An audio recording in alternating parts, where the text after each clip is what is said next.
Hey guys, welcome back. So it's kind of weird. We're in the same clothes. That's because this is a part two. This isn't a whole new episode. This is part two. This is part two. We're continuously talking about Kenneth McDuff.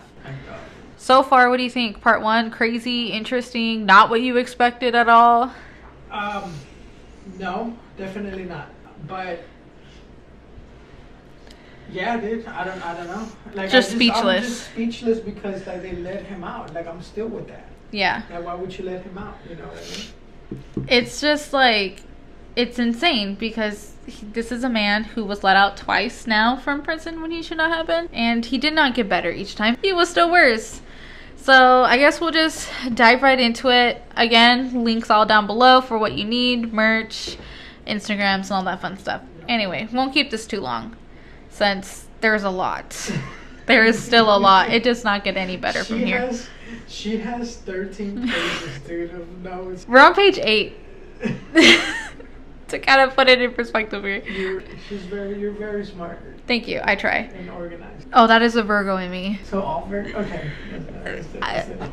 We have a too much gene where once it starts, it does not stop. Hence 13 fucking pages. So he got out and he got a job at a gas station this time around. Okay. So he's not with his dad anymore. But he's in his own town, right?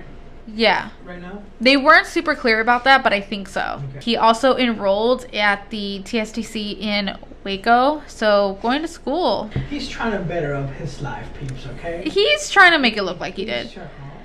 You know, he's at school and all that stuff. Within 3 days, he killed someone.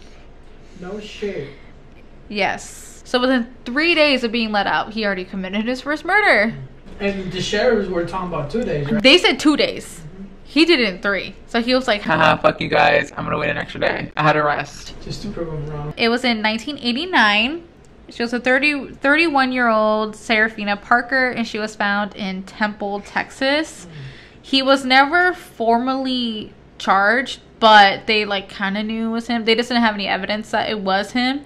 Okay. But I mean, it's just like everyone again kind of just knew it was him.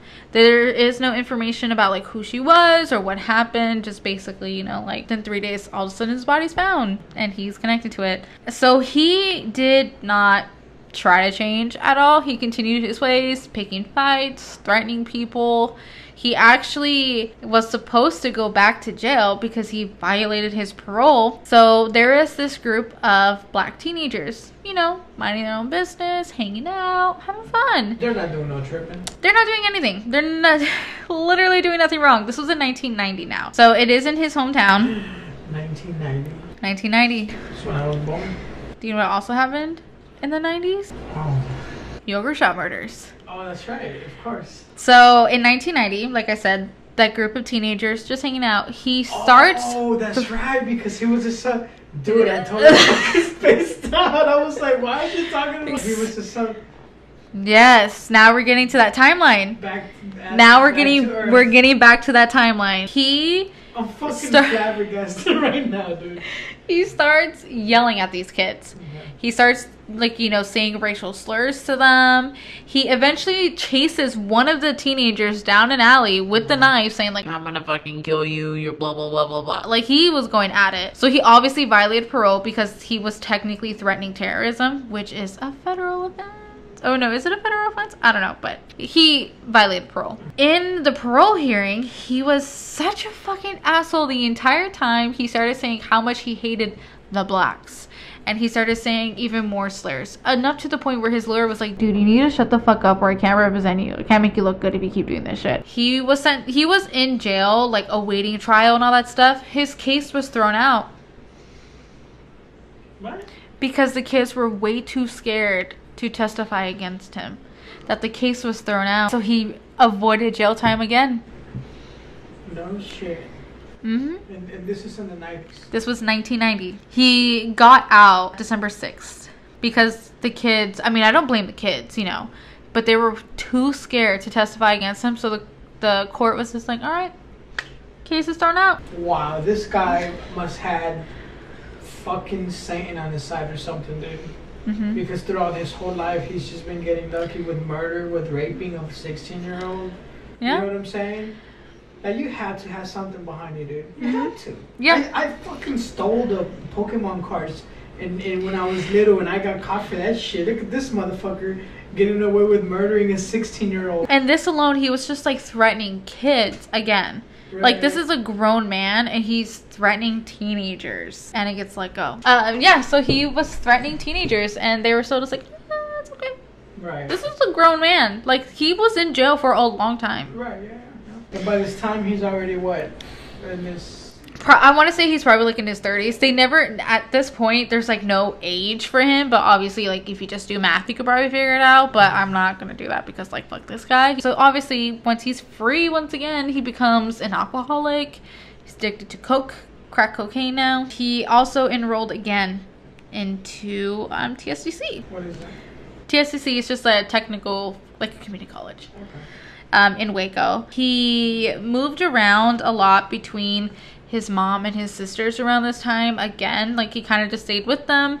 They continued, you know, to love him and like just wait on his hand and foot. He was driving new cars and he was spending more money and robbing dealers also, just, you know, for the fuck of it, for the fun.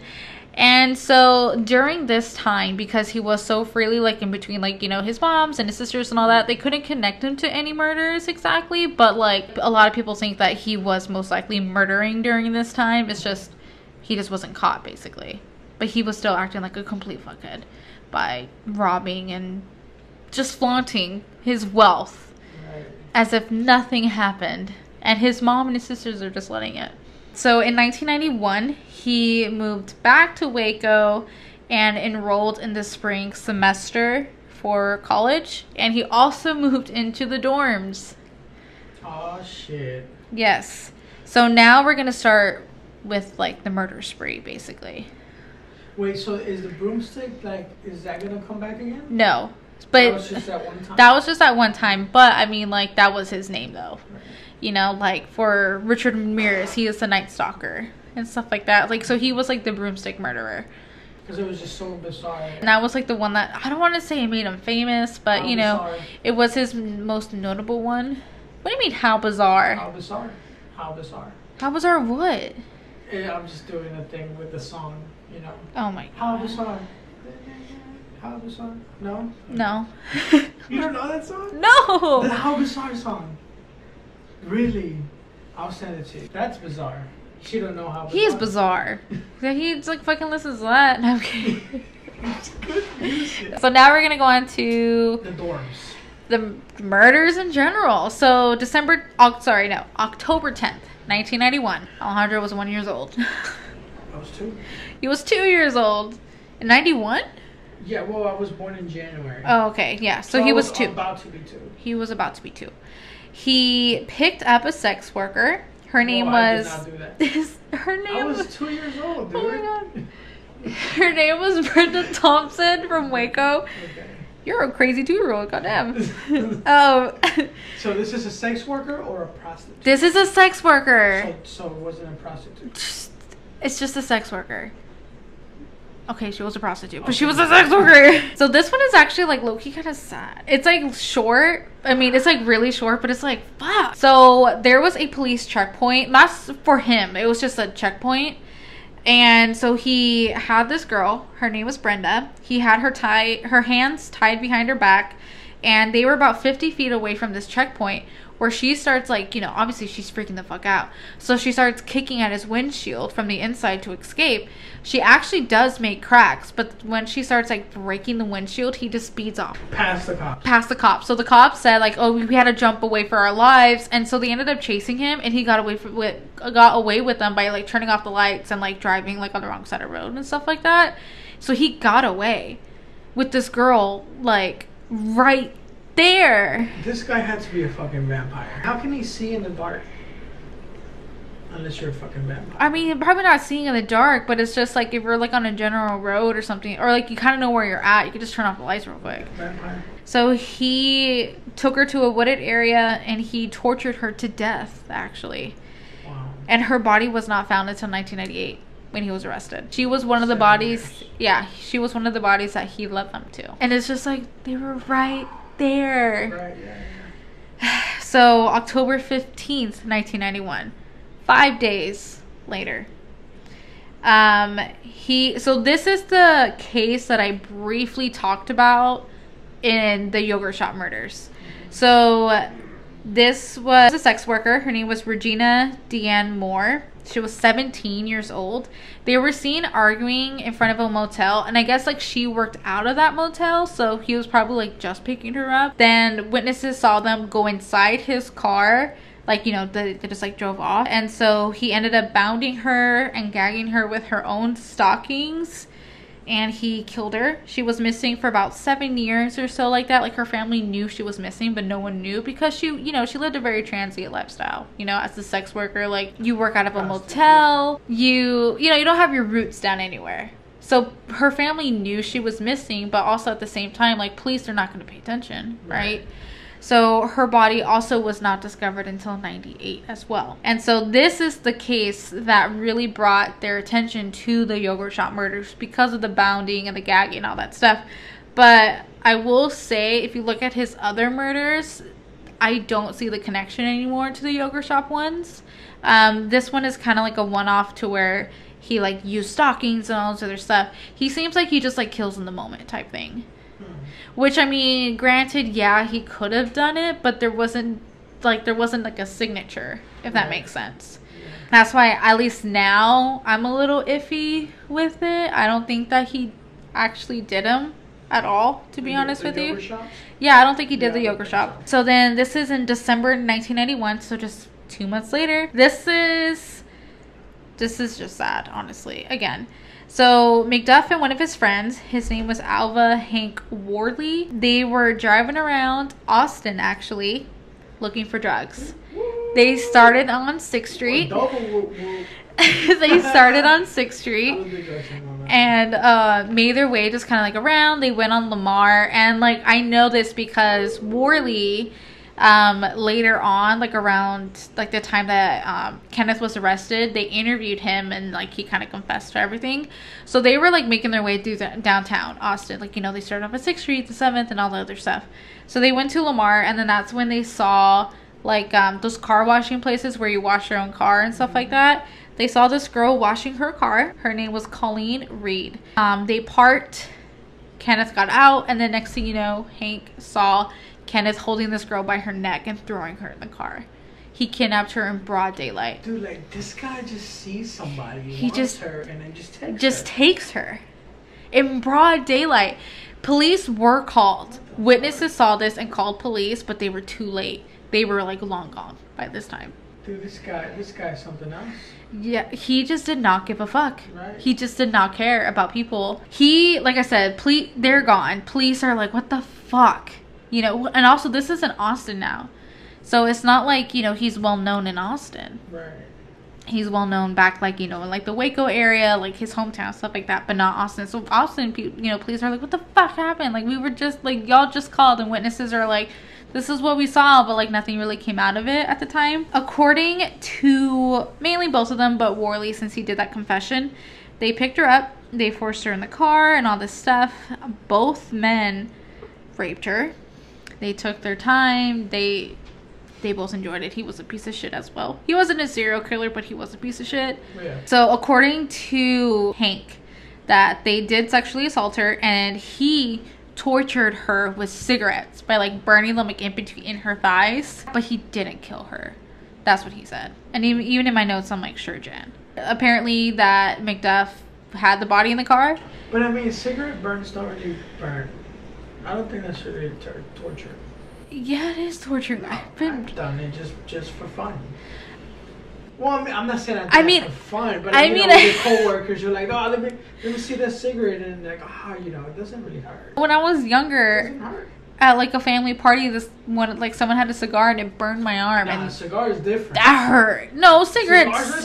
Cigars Cigarettes don't hurt like you freshly doing it in your thighs. Yeah, it doesn't fucking hurt. I guess that is more sensitive. Right? Yeah, and it just hurts. According to him, that McDuff dropped him off at home. He's like, goodbye, have a good night. And then he disposed of the body later by himself.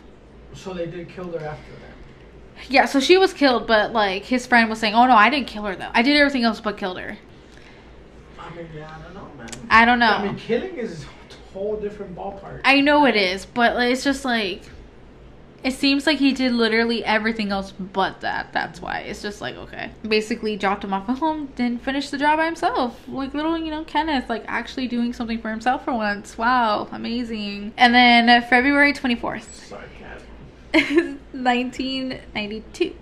So now we're in the new year. He waited a month. Almost 2 months now. So her name was Valencia Joshua. She was a sex worker, and she was last seen on campus actually looking for Kenneth, like asking like, hey, do you know where his dorm is? He was like kind of a dealer, kind of not type of thing. It's like, again, just according, like just depending on where you read it from. A drug dealer? Yeah, you know, he was addicted, so obviously he probably like started dabbling his way into it as well. Okay. Dealing and stuff. So she was last seen looking for his dorm. And then so then he strangled her. And then he dumped her body on the golf course that was by the campus. And she wasn't found until March 5th. Oh, shit. So he just, like, left her there. So remember how I said that... I'm really wondering what the fuck happened to this guy. Yes. I'm, like, honestly wondering, like, what was his demise? Because, like, the thing is, though, if you look at his childhood, yes, he was probably, you know, a little bit more sheltered, very spoiled and stuff. But it's, like, he doesn't have the... I guess, like, the normal... upbringing of a serial killer, you know, where like a lot of these guys are, you know, they're abused or neglected, or, you know, they've even been like sexually assaulted themselves, you know, like they had like traumatic childhoods. And it's just like, what the fuck happened to him to where he was just like sex crazed serial killer? Right. Like pretty much like every one of his victims were raped except for those 2 boys. You know, so it's just like, obviously sex was the motive. I don't know what happened, like what happened when you were a kid. Like your dad didn't hug you enough or what? No, I mean, I didn't really grow up with a dad, and I didn't turn out that way. Well, no, but that's what I mean. It's like, what happened? Because from the, of course, you know, we don't know how things were behind closed doors, but like for the most part, it seemed like, you know, like his mom was very much in his life, and so was his dad. He had like a family, like, you know. Makes you wonder, right? Like what really does happen? So you remember how I said he was working at the gas station? Mm-hmm. He got his job back, basically. So he was still working at the gas station. So he set his sights on his boss's wife. And his boss noticed. He didn't know, obviously, that he was a killer, but he noticed, like, okay, he seems a little bit too much into my wife. I don't like this. Mm-hmm. And he noticed that it made her uncomfortable. So he, like, didn't really like it at the same time either. So one time there was a shift, and before this, Kenneth would brag to his friends that he was going to rob the store and take Melissa with him, and that was her name. Her name was Melissa Northup, and she was 22. So he was saying like, oh, I'm gonna rob the store and I'm gonna take her with me. His friends were like, okay, like the fuck. Sure thing, man. One day she didn't come home from her shift, and he was worried. So they found out that she was missing from the store. And, by the way, she was also pregnant. And $250 were taken from the register. So, it was a robbery. And he took Melissa with him. She was found weeks later. She was bound and floating in a gravel pit. And a fisherman found her. In a gravel pit? In a gravel pit. Like, she was, like, just kind of floating, like, in a little body of water almost. Do we know which gas station that was? It was, like, a Quick and Stop. Do you think it's still open right now? I mean, I don't know. Probably, if you really look into it. So when they found Melissa, that's when they also found Valencia's body by TSCC. At the same location? About the same location, like close by. Like while they were looking for her, they're like, "Oh fuck, another one." Do you know like where exactly that location is? I would love to go to that place. So Valencia's body, it just said like a body of water that was near the TSDC by the campus. So this is the campus in Waco. So I'm pretty sure even now, if you look at the Google Maps, you could kind of see what's around there. Oh, okay. But yeah, so that's where they found both of them. This was in Waco. Only one person was taken from Austin, though, but she didn't die in Austin. Oh, they just so kidnapped her. Snatched her from Austin and took her back over there. Yeah. Oh, okay. Yeah. I thought it was all happening here. Oh, no. So this is all like around like Waco, Fort Wood. Oh, okay. Fort so Wood. What the fuck? Fort Hood. No, Fort Worth. Jesus. So police, they knew it was him. That was funny. They knew it was him. They were like, this is so McDuff. Like, right. This is just classic Kenneth things. Kenneth, he's killing again. He's at it again. Oh my god. Another one. Raping little girls. 2 for 1 over here. Oh my god. They're like, we gotta act fast here. Like, the little bitch is gonna get away from us again. So they found out that not only was he a dealer, he also had like an illegal gun. Because remember, he was on parole. And he's also like a felon, so he can't have guns. Okay. And that's a federal offense at that point. So they were just like, okay, now we have like something to at least just get him, right? To at least get him in jail so we can figure this out. Like this little bit I read and I'm just like, I'm so excited to tell you. Because when I read that, I was like, they started interviewing his friends and they all remained loyal to him. You know, they were like, I don't know. Do you know? Because I don't know. You know, they're like, I don't know what the fuck you're talking about. Kenneth, who's that? So while they're like, you know, going through the people in Kenneth's life, talking to him, do you remember that girl I was telling you about that he like raped and then left for dead? In part 1? In part 1, yeah. Okay, yes. She had a daughter. She had his baby. Not only did she live, she had his fucking child. So they talked to the daughter.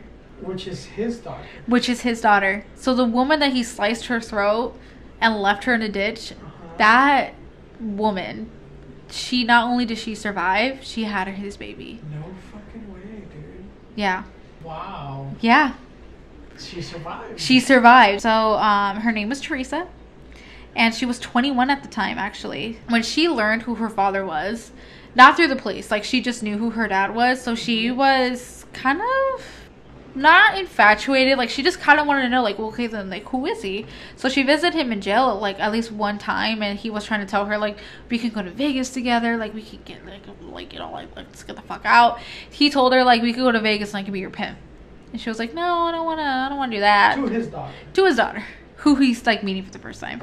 It wasn't really clear if like she like not had like I guess like a relationship. But we knew for sure she at least went to go see him once. And then I guess just after the police and told her everything, she like moved out of Texas to be away from him. Like the farthest that she can.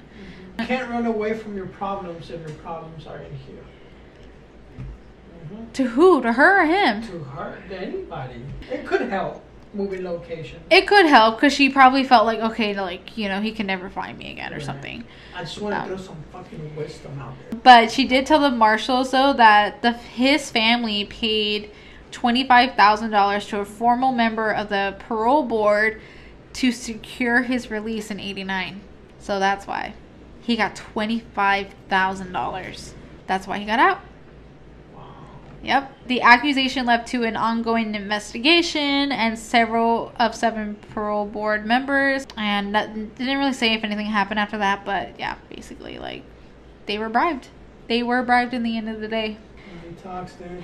Money talks. Unfortunately. And yeah, you can literally get away with murder because money talks, which is so sad. And this, like, fucker, whatever.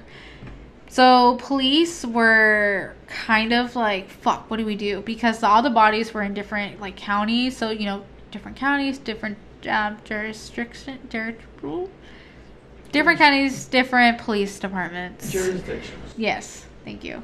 Is it? I thought like the state is the state. Right? They can take over, but like, you know, like let's say someone, you know, like him, like serial killer, like he kills someone here in Austin and then he kills someone else in New Braunfels. Austin PD doesn't take over New Braunfels. They both have separate things, and so they kind of like if they know it's connected, they have to like work together and all that stuff. What about state police, like state troopers? I don't know. FBI. The FBI usually, like, that will happen, like, once, like, the case gets to, like, a certain degree. Like, if it is a serial killer, obviously they're going to be like, okay, we're not all separate here. Like, we're going to work together and get this guy. But they were still just kind of like, fuck, you know, like, all these different bodies and all these different counties and all that stuff. So they issued a warrant for his arrest because of those firearms and because he was dealing drugs. So at this time, he actually fled right after he killed Melissa. He left. He dipped. He was like, bye, guys. He moved to Kansas City, Missouri. Huh. And he became a garbage collector. Nothing was really said about his life during this time. Like, if he was like a fucking asshole, if he was killing people. But they did say that his coworker was watching America's Most Wanted. And was like, classic. That looks like my buddy over here. Right. So he called, and that's how he got arrested. No shit. Because his coworker recognized him on America's Most Wanted. I remember that show. Yeah, me too. John Walsh's case, though, why he even started that, so sad. So yeah, he was arrested finally. So during the trials, he was an asshole, he was rude, he was disruptive, he tried to represent himself, but he wouldn't say like what he did to the bodies or where they're at or anything like that. So then he just, he ended up just getting death for Melissa's death, the girl from the gas station. So then he was later tried again for Colleen Reed's, and he was even more disruptive this time around. He was still found guilty, mainly because of how his friend went ahead and confessed. So they were just like, come on, dude, like, right, you did it. On the day of his execution, he said the words, "I'm ready to be released. Release me." He was pronounced dead at 6:26 p.m. November 17th, 1998 by lethal injection.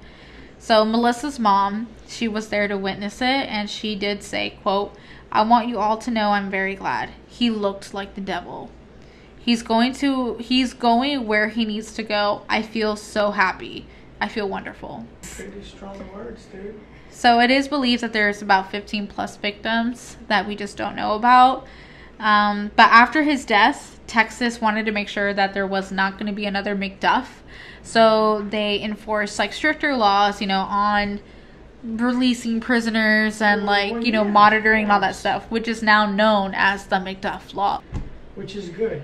It's good, but it's also terrible why the fuck it had to happen. Because it should not have happened in the first place. 100%. But that's it. That's the case. That is Kenneth McDuff. So my boy died. He died by lethal injection. Lethal injection in this great state of Texas, which you can still get till today. Because if you do that to a 16-year-old in the first place, he should have got that. He should have got the electric chair a long time before that. Some people might debate that. Some people might not. But we're not here for that, right? No, we're not here for that. Well, but we're talking about Kenneth, though. Yes. I'm glad. I'm glad he died. Me too. As he should have. Well, I mean, maybe not died. He should have just been in prison for as long as he could, suffering. Because I haven't been to prison, but I have been locked up, and that's pretty fucked up. I mean, the thing is, though, the way that they were describing his prison life, it kind of seemed like he was having the time of his life. Because remember, he was like the top dog. It's still prison, though. Yeah, but he's still like, not like he's like fucking crying. He was, like fucking like, I'm the king of this place, bitch. But the interesting thing is, though, too, that so he was buried in like the cemetery where prisoners go, like if their bodies aren't claimed by family. So I didn't see anything about this, but I wonder, like, did the flip switch with his like mom and sisters? Did they like just not want to claim him anymore at that point, or like like what happened? Oh, so he's buried in one of those? Yeah, he's buried in one of those, like, kind of like common, I don't want to say common, but he's like in those cemeteries where prisoners aren't claimed. So on his gravestone, it has an X, meaning that like he was killed by like the state of Texas, and it has his prisoner number on there. So like he wasn't claimed by his family. So that's why. Access this cemetery? Probably not. No. Probably not. So it would be offended to trespass in his cemetery? Most likely. And take a shit on his grave? Hypothetically speaking, I think you'd had more luck if you were like to like slingshot it onto his grave. Do you think that maybe they did honestly believe that he didn't do it? I don't, because he kept on getting away. So maybe they're in their mind, like, yeah, they were overly loved, right? Yeah, that's for sure. But what if they really believe, like, no, there's no way? I don't know. I think like they probably like they knew, but they just did not want to accept it because they loved him so much. Because he was so like, no, he's like, he's a great, he's like that, he's my baby, or whatever. Like, because he was loved so much, I think they just kind of like ignored it for the most part. Like a kind of like a don't ask, don't tell type situation. I did not expect this, though, when I was starting it. Nothing. Because like when I mentioned him in that last episode, that little bit that I mentioned, that's all I knew. So I was just like, oh, he seems like a pretty fucked up guy. Wow. And I'm like, wow, he really is a fucked up guy. Holy shit. An understatement. A guy cutting you off in traffic, that's a fucked up guy. No, this guy was like pure evil. Yeah, dude. He was pure evil. And he had no remorse for anything either. Like, because he was still denying that he did it for the longest time. And then he was saying that he forgot where the bodies were. And then he eventually led them. Like, right before he died. he led them to the bodies. Whoa, dude. That was really a roller coaster. I went in this blind. I didn't know anything. Oh, do you know what? Do you know what his last meal was? It was a cheeseburger in the shape of a steak. The shape of a steak? Like the patty? I don't know, but that's all it said. Was like it was in the shape of a steak at his request. Huh. A cheeseburger. And they really do get you whatever you want. Yeah, like you can be like, I want a KFC bucket and like a 20-piece from Whataburger, and they'll get it. Yeah. What if you order Kobe beef from Japan? Something really hard so then prolong your death. I think they're like, if we can't drive to it, then like you're not fucking getting it. But I think they do get anything. I mean, I don't know. I mean, I wouldn't be surprised. Be like, I want fucking steak from Tibetan monks, you know? Something what would your last meal be? Oh, wow. I probably wouldn't have one. I think I would get like manicotti. What? Manicotti. What the fuck is that? I would just want to get pasta. Food. Yeah, manicotti. It's like shells, and then like there's... Oh, with the cheese in it, right? Yeah. Oh, yeah. I'm like, I think that would be... Or like lasagna. But like my dad's lasagna. Huh. I'll be fasting. So I would die, you know, in peace, I guess. Which I'll never commit. I don't think I ever commit anything like that. Well, yeah, I mean, me either. But it kind of makes you think, like, what will be like the last thing you can eat? I think I'll be fasting. So I wouldn't eat anything. I would just want to eat like the worst thing I can possibly eat. And I won't feel guilty about it because I'll be dead anyway. No, yeah. This guy was terrible. Yeah. He was a terrible guy. Terrible. What do you guys think of this? What do you think of Kenneth? Like, let me know, because I am so curious. I'm pissed off. Like I said in the beginning of this, like when I was researching, I was mad the entire time, just because I was just like, how the fuck did he get away with 3 times he got paroled? Yep. So that's why it's just like, how? But yeah, let us know. All the links down below. Check out the merch. Season 3. And yeah, I think that's it, man. Coffee mugs too. Got coffee mugs in black. Holidays that are coming up. Get your Christmas gifts and all that. Subscribe to the YouTube channel and also to Apple Podcasts. Leave us a review on Apple Podcasts. 5 stars would be appreciated. 4 is alright. Everything less, just like keep it to yourself. But yeah, you guys just have a great rest of your day.